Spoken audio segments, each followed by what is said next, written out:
Tennessee Christian Bass Anglers, at our monthly meetings, we do a how-to each month. And a few new things for this 2016 year. We're going to do some how-tos on the water. So the first how-to we're actually going to do is on Alabama rigs. I'm going to talk to you a little bit about my setup and what I like to use and when I like to throw it. We're down here on Douglas Lake today. It's actually Thanksgiving Day, and the water temperature is about 54 degrees, and we're down here in Muddy Creek throwing Alabama rigs.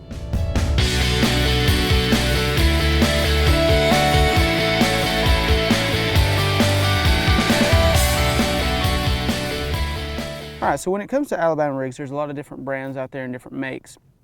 My preference is the umbrella rig, the Flash Mob Junior by Yum. It's a 5-armed arrangement with 4 blades. On my 2 dummy heads, I like to throw the Picasso dummy heads in either a 1/8 ounce or 1/4 ounce. Today I'm throwing on those a white tab tail grub made by Zoom. I'm doing that on all of my 4 outer arms, and then on my center arm I am throwing just a Bass Pro Shops Speed Shad in pearl white. Now typically in the springtime or here in the late fall you can change it up and go with larger baits on your 4 outer arms, but make sure always that your largest bait is on that center arm, and you definitely want to make sure that your bottom 2 arms have the heaviest weight on them, so that as it's coming through the water it's swimming properly and not flipped upside down. But just remember that in Tennessee you can only have 3 of these baits with hooks in them, and then you need to have 2 dummies as well. So what we'll talk about next is the setup and how I like to fish this bait.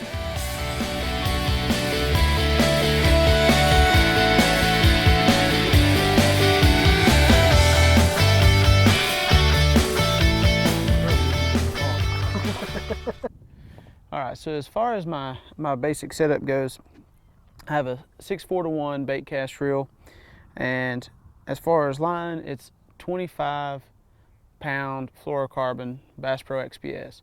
Now you can use braid as well, but my experience with braid is I've had a lot of problems with it tightening up and cinching down on itself inside the spool and causing some problems on cast. So I decided just to go with 25-pound test fluorocarbon to get rid of some of that and make casting easier. And also it has the abrasion resistance, so you're not going to have to worry about breaking off, or whenever you get hung up you can still pull it free. As far as the rod goes, anything from 7.6 to 7.11. This is a 7.11 rod, extra heavy. You want to make sure that you have that heavy action to support the weight of these Alabama rigs.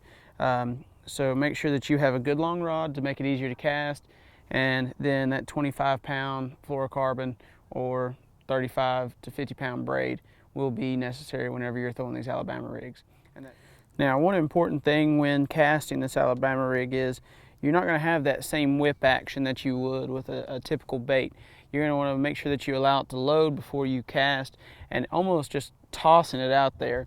If you sit here and try to whip it, you may break a rod, or you're going to make yourself tired throughout the day trying to do that. So it's almost more of just a roll cast, and just allow it to load up before you whip it out there and let the rod do a lot of the work. Now, when I'm fishing a flat like I am here, I'm going to allow that bait to sink all the way down to the bottom, and then once it hits the bottom, I'm going to engage the reel and work it slowly.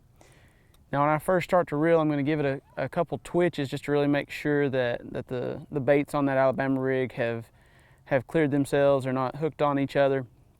And then throughout it, I'm going to reel slowly, trying to stay close to contact with the bottom. Every once in a while, twitch it, or even if you want to, you can speed up the reel just to make those arms flare, and that's going to help that bait have a little bit more action while you're fishing. Now, if I were to be fishing a bluff or something that was a little bit steeper, had maybe some more timber on it, I'm going to reel a little bit faster. But the key is to reel this bait as slowly as you can without getting it hung up. This is not meant to be burnt unless you're working it in extreme shallows, if you had breaking fish or something like that going on. But again, on a flat like this, I'm going to allow it to settle down to the bottom. Once it settles, I'm going to engage my reel, give it a couple twitches just to make sure everything's clear of itself, and then I'm going to reel slowly and maybe speed up the reel every once in a while just to cause it to flare. All right, we've made our way now over from a flat over to a more bluff or 45-degree bank. And the one main thing that I'm going to change up here as I fish down these 45s, we got more rock, and on a lot of 45s you're going to have more lay down timber. So I'm not going to allow that bait to sink to the bottom. I'm going to engage the reel immediately as soon as it hits the water and begin to reel slowly. Still trying to keep it as close to the bottom as possible without getting it hung up. But one of the keys here is typically here in the wintertime on these bluff walls or these 45-degree banks, your fish are going to suspend a lot. So if you start to notice certain depth that you're catching fish at, you can pull up on these, parallel them, and count down your bait to a certain depth. And it takes a while, but really spend some time trying to figure out exactly what cadence is going to help keep that Alabama rig at a certain depth. So again, remember that whenever you're fishing flats with it, you want to let it sink down to the bottom, then engage your reel, but always give it a couple twitches just to make sure everything's running correctly and not tangled up with each other as you're fishing. And also remember that just a few quick turns of the handle will cause those arms to flare a little bit and can create some action that'll also draw strikes. But just to recap very quickly, on this Alabama rig, this is the Flash Mob Junior. I'm throwing the 1/8 ounce Picasso dummy heads on top, and again, those are just screw locks with those grubs. On the bottom two, I'm throwing 1/4 or 1/2 ounce J-Will Buckeye swim bait heads. Also in the center, the same one, but I have grubs on the bottom two arms, and then I have that speed shad in the middle, just something with a little bit bigger profile. And a lot of times you'll notice that those bass will hit that middle bait as you're reeling it in. As far as your setup, you want to slow down your reel. You want a 6/4 to 1 or even a 5/4 to 1, but something that you can just slowly reel and it's not going to wear you out throughout the day.